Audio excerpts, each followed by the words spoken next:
Friends, ఇది Satya auto gas LPG CNG conversion Tomasetto LPG sequential పెట్టేశాను. Swift Dzire చూడండి, reducer చూడండి, ఇక్కడ రెడ్యూసర్ ఇది అక్కడ కనిపిస్తుంది, అది రెడ్యూసరు. దాని లోపల మనకి ఈసీ వస్తుంది. ఇక్కడ సాలినాయిడ్ ఇది, ఇక్కడ వచ్చేసి రేల్స్, ఇవి మ్యాప్ సెన్సర్ వచ్చి దాని లోపల ఉందండి. ఇది ఫిల్టర్, ఇది ఫిల్టర్ చూశారు కదండి, ఇది ఫిల్టరు.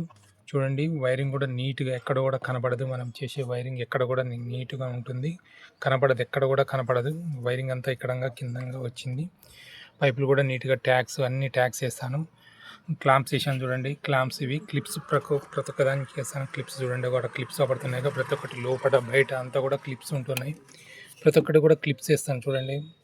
వైరింగ్ కూడా నీట్గా, ఈ పైప్స్ కూడా మనకు కరెక్ట్గా నీట్గా ఇస్తాను. అది ఒక్కడ కూడా క్లాంప్ ఉంది చూడండి. ప్రతి ఒక్కటి కూడా నీట్గా చేస్తాను. నా సొంత వెహికల్ అట్లా చేస్తాను నేను. ప్రతి ఒక్కటి కూడా చూడండి, స్విచ్ ఇక్కడ చాలా స్విచ్ ఇక్కడ ఉన్నది. దీనికి 6 లీటర్ ట్యాంక్ వేసాను. దీనికి స్విచ్ వచ్చేసి ఇక్కడ ఉన్నది. ఇక్కడ ట్యాంక్ ఇక్కడ వచ్చేసిందండి. 6 లీటర్ ట్యాంక్ ఇది, 6 లీటర్ ట్యాంక్ ఇది చూడండి. 6 లీటర్ ట్యాంక్ ఇది. స్టెప్ని కూడా ఈజీగా వస్తుంది. ఫిల్లింగ్ పాయింట్ ఇక్కడ పెట్టాను. ఫిల్లింగ్ పాయింట్ ఇది 30 డిగ్రీ పడుతుంది, 90 డిగ్రీ పట్టదు. ఎందుకంటే ఇది పైన తగులుతుంది కాబట్టి 90 డిగ్రీ పెట్టేది కాదు. ఒకవేళ కిందికి వేస్తే స్టెపిన్ రాదు. అందుకోసమే కస్టమర్కి చెప్పాను ఫస్ట్. షిఫ్ట్ డిజైర్ చూడండి, షిఫ్ట్ డిజైర్ బండి షేర్ చేయండి, లైక్ చేయండి. Satya auto gas LPG CNG conversion. ఏదైనా పిండి దగ్గర రొట్టె ఉంటుంది, ఏదైనా చేసేదాన్ని బట్టి ఉంటుంది. అంతా నీట్గా ఉంటుంది మన వర్క్. ఏదైనా కూడా లైక్ చేయండి, షేర్ చేయండి.